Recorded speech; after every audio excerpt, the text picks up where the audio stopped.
बिहार विधानसभा 2020 का चुनाव सर पे है और एक पार्टी ने हंगामा खड़ा करके रख दिया है, पूरे बिहार में हिला के रख दिया है, धूम मचा के रख दिया है। जी हां, मैं उसी पार्टी की चर्चा करने चला हूं जिस पार्टी का नाम है प्लूरल्स और उसकी मुखिया हैं पुष्पम प्रिया चौधरी। सबसे पहला सवाल तो हमारा यही होगा, हमारे साथ जुड़े हैं नीरज देव, बेगूसराय विधानसभा, जो कि पूरे बेगूसराय में राजनीतिक लोगों का हंगामा में एक वो नाम, एक वो चेहरा जो शिक्षा जगत की अलख जगाता है और कहता है कि हमारा बिहार एक विकसित बिहार होगा। हमारा सपना है कि सुंदर सा एक बेगूसराय शहर भी हमारा अपना हो। जिया नीरज देव हमारे साथ मौजूद हैं और हम इनसे पहली बार मुंह पे सवाल करते हैं। पहला सवाल होगा हमारा कि प्लूरल्स नाम से क्या औचित्य है? सर्वप्रथम मैं आपको धन्यवाद ज्ञापित करना चाहूँगा और आज माँ शारदे की पहली पूजा है, इसलिए सभी बेगूसराय वासियों को नवरात्रा की हार्दिक शुभकामनाएं। अब हम आते हैं सवाल की ओर कि प्लूरल्स क्यों।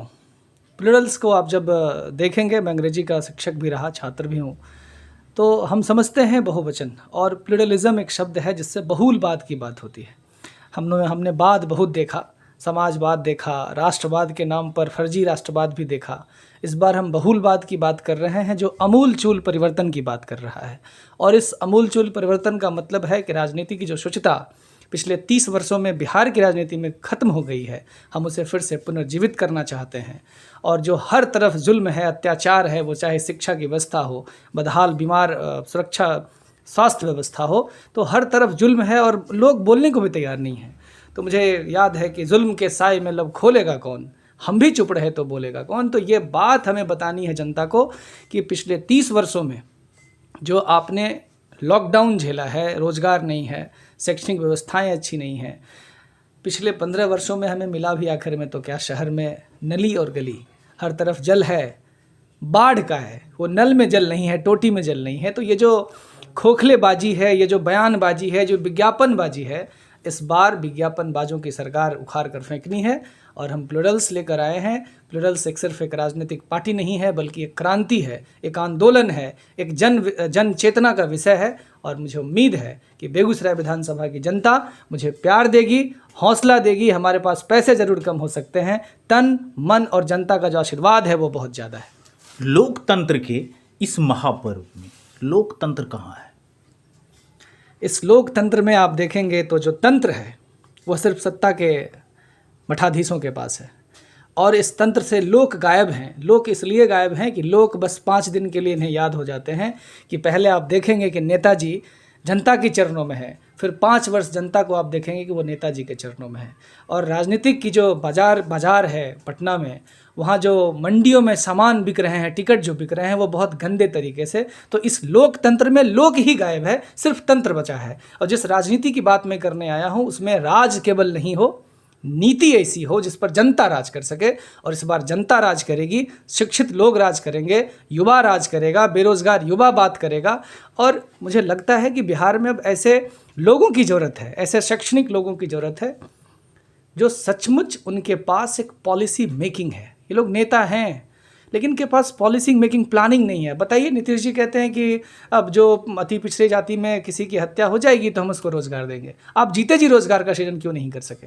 वो कहते हैं कि हमने बिहार में बहुत प्रयास किया, बाहर की जो पार्टियां, बाहर के जो लोग हैं वो निवेश करना नहीं चाहते हैं। आपने ऐसा माहौल तैयार क्यों नहीं किया? आपने कागजों की कार्रवाई में इतनी जो देरी की है वो से आप एक्टिव क्यों नहीं कर सके?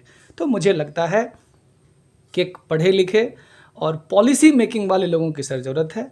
और मुझे उम्मीद है कि प्लूरल्स बहुत बिहार की सबसे इमर्जिंग पार्टी है और शानदार उसका काम हर एक बिहार में चल रहा है। और बेगूसराय तो हमेशा से हॉट सीट रहा है। मेरा सौभाग्य है कि पार्टी ने मुझे चुना है और मैं बहुत मजबूती के साथ चुनाव लड़ूंगा। बेगूसराय का एक नया नाम देने का इच्छा करता है, मन करता है कि आपके सामने आज उस नाम को डाल ही दें। झील सराय पसंद आता है क्या? बिल्कुल पसंद आएगा। बेगूसराय में जो झील है, जिस झील के लिए हम छोटे छोटे तालाबों में दूसरे शहरों में जाते हैं, पैसा खर्च करते हैं, उस कुंड में स्नान करते हैं। बेगूसराय में इतना बड़ा, एशिया का सबसे बड़ा झील कांवर झील है, लेकिन उसके जीर्णोद्धार पर कोई बात करने वाला नहीं है। वहाँ के जो पेशेगत लोग हैं, मछली पालन करने वाले लोग हैं, पक्षियाँ आती हैं ठंड के समय में। दूसरा, आप उसके आसपास रोजगार का जो सृजन हो सकता है वो नहीं है। पर्यटन केंद्र के रूप में स्थापित किया जा सकता था, वो नहीं है। मुझे याद है, मैंने जीतन राम मांझी जी के साथ में एक बार मंच पर था, तो मैंने उनसे कहा था कि आप जस्ट वो पूर्व उस वक्त निवर्तमान हो गए थे। मैंने उन्हें कहा था कि आपसे यह संभव है तो ये करा दीजिए। फिर रामनाथ कोविंद जी भी आए थे जब राज्यपाल थे, तो बड़े बड़े नेताओं को मैंने देखा, उनसे आप भाषण लीजिए, उनसे लच्छेदार कविताएं सुनिए, वो तो दिनकर को पढ़ेंगे, वो निराला को पढ़ेंगे, वो विद्वानों को पढ़ेंगे, लेकिन होगा कुछ नहीं। दुष्यंत की कविता तो इतनी प्रचलित है कि हर नेता कहेगा मेरा हंगामा खड़ा करना मेरा मकसद नहीं, लेकिन वही लोग सिर्फ हंगामा खड़ा करते हैं। अभी तक देखिए, ये आदेश था कि राजनीतिक पार्टियां जो है, पिछले 6 वर्षों लगातार जो लॉकडाउन था, कि विपक्ष की जो पार्टियां हैं वो धरातल पर जाकर अपनी पार्टी का प्रचार नहीं कर सके, सरकार के खिलाफ बोल नहीं सके।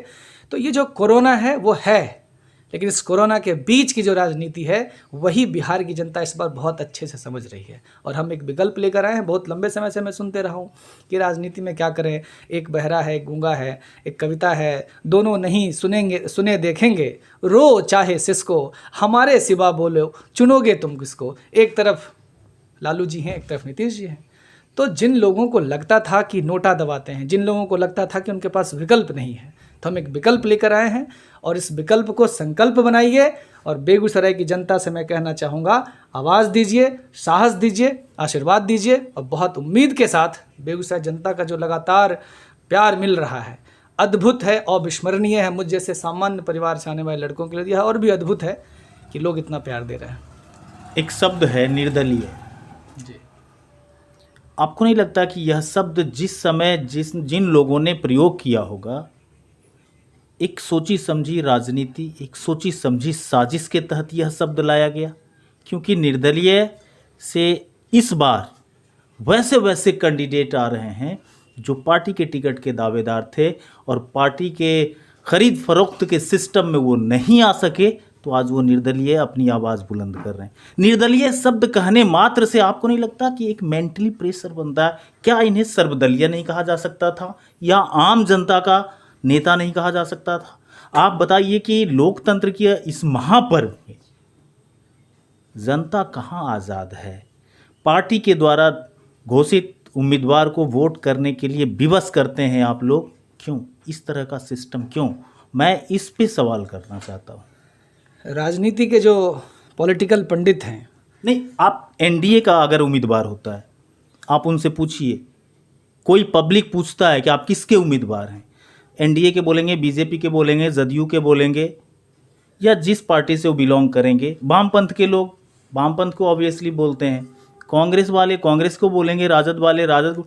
आम जनता का उम्मीदवार इस देश में आज तक क्यों नहीं?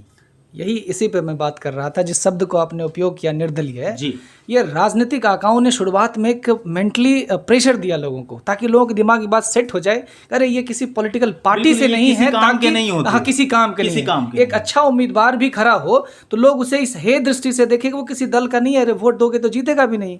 सरयू राय हमारे पास एग्जाम्पल है। इसी बिहार बेगूसराय की बांसवाड़ा विधानसभा में मुझे याद है, स्वर्गीय हो गए पूज्य रामदेव राय जी, उस वक्त के कर्पूरी ठाकुर की राजनीति का जो दौर था, उससे बड़ा नेता कोई नहीं था, उन्होंने जाके उन्हें हराया। तो ये जो दल वाले लोग हैं ना, ये जानबूझ के इसको सेट करते हैं कि लोगों को कैसे लेस कॉन्फिडेंस में लाया जाए, कि ताकि लोगों का विश्वास उनके प्रति नहीं जगे। दूसरा सवाल आपने बहुत अच्छा किया कि हम फलाने पार्टी से हैं, हम इसके उम्मीदवार हैं, वो जनता का उम्मीदवार कोई क्यों नहीं हो पाता है। ये बहुत महत्वपूर्ण विषय है, और जनता का उम्मीदवार होने के लिए सर्वप्रिय लोगों का होना जरूरी है। आप जनता के बीच रहे हैं, अभी जिन बड़ी पार्टियों की आप बात कर रहे थे, नहीं, मैं तो खुलेआम बोलता हूं। बिल्कुल, मुझे भी कोई डर नहीं है, इसलिए कि चाहे सोने के फ्रेम में जर दो, मैं आईना हूँ झूठ बोलता नहीं, कृष्ण बिहारी नूर की गज़ल है। तो मैं बात कर रहा था कि ये जो बड़ी बड़ी पार्टियां जो टिकट बेचते हैं और कहते हैं कि हमारा उम्मीदवार ये होगा, कार्यकर्ताओं की अनदेखी है। जनता इस बात को समझने लगी है कि जो अच्छा है, जो सच्चा है, जो समर्पित है, वह हमारा उम्मीदवार क्यों नहीं बनेगा। धन के हाथों बिक गया सब यहाँ, अब किसी जुर्म की कोई सज़ा नहीं, तो जनता इस बार सज़ा देगी। और जनता ने मूड बना ली है कि इस बार इन पॉलिटिकल आकाओं को ये दिखाना है। अब देखिए, मेरी पत्नी और वो एक फ़िल्म बहुत पहले आई थी। तो ये जो चल रहा है बिहार की राजनीति में जदयू भाजपा लोजपा के साथ, भाजपा कहती है कि लोजपा हमारा घटक दल है, लोजपा कहती है कि हम उसको मानते हैं बीजेपी को, लेकिन जदयू नहीं है। ये तो है कि हम तुमसे प्यार भी करते हैं और तुमसे नफरत भी करते हैं। तो बिहार की जनता समझ रही है कि आखिर खेल क्या चल रहा है। यह खेल है, जनता को दिग्भ्रमित करने का एक उपाय है। और इस उपायों में चूंकि पिछली पार्टियों को जनता ने देख लिया है, वहाँ बदलाव की, परिवर्तन की उम्मीद हम कर भी नहीं सकते। इसलिए नहीं कर सकते सर कि अभी मैंने देखा था पोस्टर पे, लौटाओ बिहार का थामो कमान, तेजस्वी लौटाओ बिहार का सम्मान।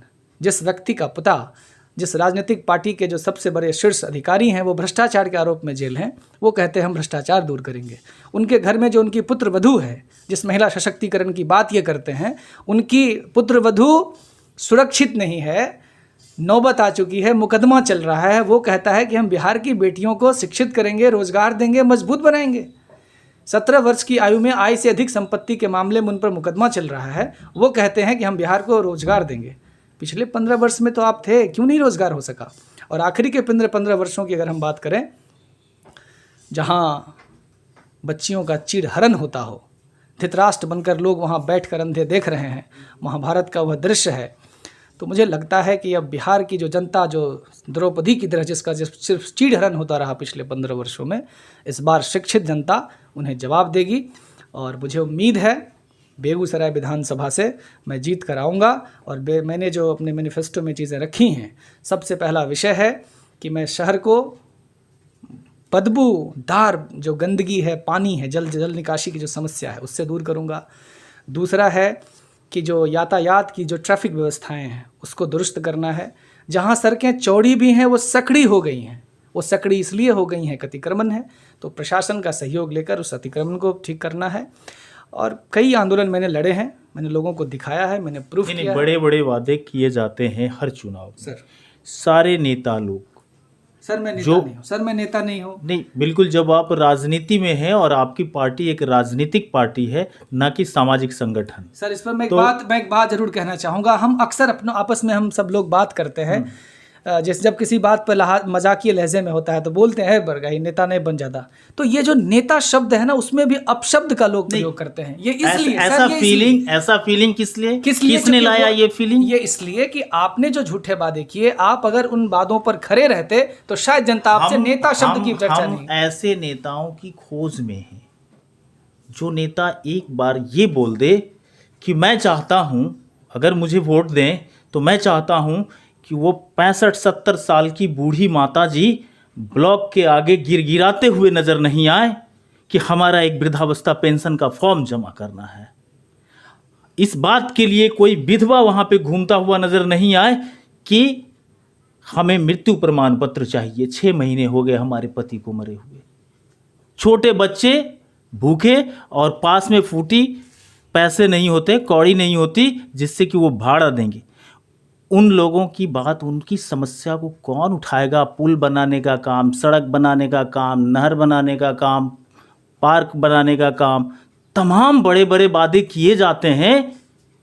इन वादों को कौन उठाएगा? ये इसलिए है कि समाज की जो जनता है, जो पैसे पे आखिरी 5 दिनों में आपको नहीं लगता कि ये एक सिस्टम खत्म होना चाहिए? बिल्कुल बिल्कुल। एक भी सरकारी कार्यालय ऐसा नहीं है जहां भ्रष्टाचार नहीं है। लालू जी के राज में जनता अगर ऑफिस जा रही है, कार्यालय जा रही है, तो कार्यालय से अधिकारी उठ करके जनता के बीच भी जा सकते हैं। देखिए, ब्यूरोक्रेसी बहुत हावी है सिस्टम पे।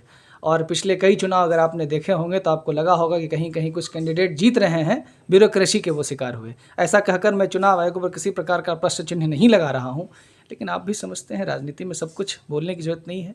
दूसरा, जिस राजनीति की बात हम कर रहे हैं कि सामान्य जनता की बात क्यों नहीं सुनी जाती है, वो इसलिए कि हम एक ऐसे लोगों को चुन लेते हैं। वर्तमान परिस्थितियों को आप बेगूसराय में देखेंगे तो नाम कहने से कोई परहेज नहीं है। शिखा और टीक वाले में अंतर है। चाणक्य शिखा वाले थे और गिद्धराज जी टीक वाले हैं। तो जनता की जो स्थितियां हैं, किसान आपका मर रहा है, आपसे बात करने आता है, आप कहते हैं मेरे पास फुर्सत नहीं है, तुम उसके पास भी जाते हो, उसके पास भी जाते हो।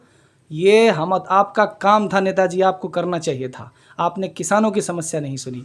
तो ये जो परिस्थितियां नेताओं ने पैदा किया है, वो काम ही करना नहीं चाहते। 4.5 वर्ष तक नगर विधायिका जी गायब रहीं और आखिरी के 6 महीनों में देखिए रंगीन से लापट हर जगह है। अच्छा, आप तो एक मंजे हुए पॉलिटिशियन हैं। नहीं सर, मैं पढ़ा लिखा एक शिक्षक हूँ। मैं कोशिश करता हूँ कि सत्य को सत्य कहने का साहस है। शिक्षक नामांकन अब हो गया है तो शिक्षक की श्रेणी अब बाद में आएगी। पहले हम लोग बात करेंगे राजनीति पर कि राजनीति में सामहो आज तक बेगूसराय विधानसभा का वो अभिन्न हिस्सा, जैसे भारत अगर डोकलाम की बात करता है तो बेगूसराय भी सामहो की बात करेगा। तो सामहो को बेगूसराय से आज तक जोड़ा नहीं गया। लोग राजनीति करते रहे, राजनीति चमकाते रहे और सामहो के लोग उस सुबह का इंतजार करते रह गए जिस सुबह के इंतजार में आज भी वो दूरियां तय करनी पड़ती है, एक टैबलेट के लिए, एक दवा के लिए, एक पेपर के लिए। कौन दूर करेगा इसको? आपने देखा होगा मुंगेर का भी अप्रोच पथ जो है, उस संपर्क पथ आज तक जो, हालांकि वो आपकी विधानसभा से जुड़ा हुआ नहीं है, लेकिन बात करनी पड़ेगी। बात इसलिए करनी पड़ेगी कि मैंने पहले भी कहा कि जुल्म के साए में लब खोलेगा कौन। आखिर बात कौन करेगा, कैसे लोग करेंगे? तो मैं बार बार कहता हूँ, पॉलिसी मेकिंग करने वाले लोगों की जरूरत है, जिनके पास एक वेल प्लान्ड आइडिया है। ये प्लान्ड आइडिया को लोग कैसे समझेंगे कि आप पॉलिसी मेकर हैं? सर ये समझेंगे इसलिए कि आप जब समाज में जाकर कुछ अपनी बात रखते हैं तो उन बातों में अब लोग ये ढूंढ लेते हैं। आप, मैं स्पष्ट कह रहा हूँ आपके कैमरा के सामने, बेगूसराय टुडे न्यूज़ चैनल के माध्यम से कह रहा हूँ कि जनता अब स्पष्ट समझती है आप क्या बोल रहे हैं। आपके चेहरे पर अगर भाव अगर डिफरेंट है, जनता समझ जाती है वो फिर से झूठ। ये लोग तो ढीठ बन के झूठ बोलते हैं। मुझे आश्चर्य होता है, सुशील कुमार मोदी पे कहते हैं हम बाढ़ मुक्त बिहार बनाएंगे। जो व्यक्ति बाढ़ में स्वयं उसका घर डूब जाता हो, पूल पर जाकर हाफ पैंट में शरण लेता हो, वह व्यक्ति बिहार को बाढ़ से बचाने की बात करेगा। वह व्यक्ति बात करेगा ढीठ बनकर। कल भी उन्होंने कहीं कहा है कि हमारे यहाँ रोजगार जो है इसलिए कम है कि हमारे यहाँ के लोग बाहर जाना चाहते हैं। सर माना चाहिए, डूब जाइए। वो तो चाहते ही हैं कि बिहार में उनसे बड़ा कोई नेता नहीं बन सके एनडीए में, यही उनकी चाहत है। और इस बार खैर अन्य पार्टियों पर बहुत ज़्यादा बात करने से ज़्यादा अच्छा होगा, सकारात्मक विषय की मैं बात कर। आप शिक्षक हैं जी, तो कई बार मैंने आपको नेताजी कहा, आपको बुरा भी लगा, लेकिन चलिए शिक्षक हैं तो उससे ही संबंधित एक सवाल है। सरकार चला रही है एमडीएम योजना, जिसको बड़ा चाव से बड़ी पॉपुलैरिटी भी मिली पूरे बिहार में। कई परिवार को मैंने खुद से भी देखा है कि वो लड़ाई झगड़े पर भी उतारू हो जाते हैं कि हमारे बच्चे का खाना कहाँ है। उस बच्चों के खाना बनाने के लिए कोई सिस्टम नहीं है बिहार सरकार के पास, वो शिक्षक करेंगे। गाय की गिनती करना है तो शिक्षक करेंगे, बकरी की गिनती करना है तो शिक्षक करेंगे। आज तक चुनाव आयोग के पास अपना कर्मचारी नहीं है जिसके द्वारा वो अपना वोटिंग करवा सके। देश के आज़ादी के इतने वर्षों बाद वो एमडीएम की योजना जो बच्चों को भोजन देती है और वोटर्स खुश हो जाते हैं, पढ़ाने वाले शिक्षक खाना बनाने में मशगूल रहते हैं, उनको पढ़ाई नहीं देने का मकसद कहीं ऐसा तो नहीं है कि अगर ये पढ़ जाएंगे तो इनकलाब जिंदाबाद कौन करेगा? बिल्कुल सच्चाई है इसमें। मुझे याद है हिटलर ने एक बार अपने संसद भवन में एक मुर्गे को हाथ में लेकर आए और एक एक करके मुर्गे की बोटी से उसके एक एक पंख उड़ाते गए। लोग देख रहे थे, तरसते थे कि क्या कर रहे हैं हिटलर साहब। और उन्होंने क्या किया कि बदन के सारे पंख नोच डाले और मुर्गा को दूर में खड़ा किया और हाथ में कुछ चावल के दाने थे, वो गिराते गए और वो मुर्गा उनके पाँव तक आया। उन्होंने कहा कि यही असल लोकतंत्र है। देखिए मेरा रोआ खड़ा है। सत्य कहने का साहस इसलिए है, और उसमें हिटलर ने बताया कि लोकतंत्र में यही सिस्टम है, पहले जनता को इतना तोड़ दो और दवाई दो। मतलब पहले आंखें फोड़ देती है और फिर चश्मा दान करती है। ये जो कहावत है वो सटीक है कि पहले उनको जुल्म दो, परेशान करो और आखिर में कुछ दे दो, वो कहेगा वाह नेताजी हमारे लिए बहुत अच्छा किए। एमडीएम जानिए बहुत बड़ी लूट का एक अड्डा है। फिक्स्ड है कि किसके टेबल पर लिफाफे में कितना पैसा पहुंचेगा। मैं सबसे नीचे आ रहा हूं, आंगनबाड़ी पर आ रहा हूं। 5800 रुपये की सैलरी है, 2000 रुपये पर मंथ कमीशन है। पता कर लीजिए, खुलेआम बोल रहा हूं आपके चैनल के माध्यम से। बिल्कुल मुझे पता सीडीपीओ है, मेरे पास कई प्रूफ भी है। बिल्कुल। तो यह सत्य है। और 3800 रुपये में एक महिला आपके पड़ोस के बच्चों को खिला पिला रही है। सबसे पहले बीटी न्यूज ने ही आंगनबाड़ी का पर्दाफाश किया। और आप सबसे पहले बीटी न्यूज़ को ही मैं जब प्लूरल्स के आंदोलन में हिस्सा बना था तो बीटी न्यूज़ ने ही मुझे वो जगह दी थी, वो मंच दिया था जहाँ से मैंने लोगों को बात बताई थी। इसलिए मैं बीटी न्यूज़ को बहुत बहुत सहर्ष धन्यवाद ज्ञापित करता हूँ आज दोबारा भी कि आपने मुझे जगह दी, जनता तक अपनी बात पहुँचाने के अवसर दे रहे हैं। तो मैं जो उस विषय पर था, जो इस भ्रष्टाचार जो सिस्टम है, वो सिस्टम इतना शानदार बना हुआ है। देखिए लालू जी के समय में क्या था, आमने सामने की बात थी। इन लोगों ने हर जगह फिक्स्ड कर दिए हैं। शराबबंदी की शुभकामनाएं। अब देखिए शराब जो बंदी हुई, इन्होंने क्या किया कि पहले जो राजस्व था वह बिहार सरकार के खाते में आता था, अब उनके खाते से नहीं आकर यह डायरेक्ट जदयू के खाते में जा रहा है। इसको समझना पड़ेगा कि हर एक जो पॉलिटिकल सिस्टम के अंतर्गत जो थाना है, उन थानाओं को आदेश है कि आपको इतना लाख रुपया पहुंचाना है। आप कैसे पहुंचाएंगे? कई खबरें आपने भी देखी होंगी, मैंने आपके चैनल के माध्यम से भी देखा कि थाने से शराब बिकती है।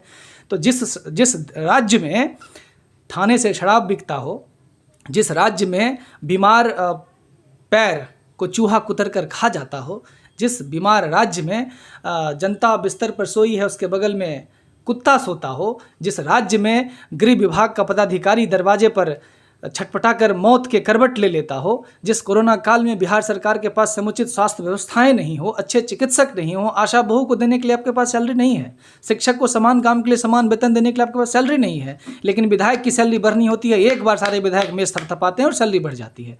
तो इन सिस्टम, इन नकली नेताओं के खिलाफ लड़ाई है। हम नए पत्ते जरूर हैं उजरे गुलशन के दरख्तों के, पर हटा देंगे नकाब जो नकली नेताओं के चेहरे पर है। तो ये हमारी लड़ाई है और स्पष्ट लड़ेंगे। यह लड़ाई केवल सिर्फ चुनाव लड़ना नहीं हमारा मकसद है, केवल चुनाव लड़ना मकसद नहीं है, बल्कि लड़ना हमारा मकसद है और लड़ेंगे, बहुत मजबूती के साथ लड़ेंगे।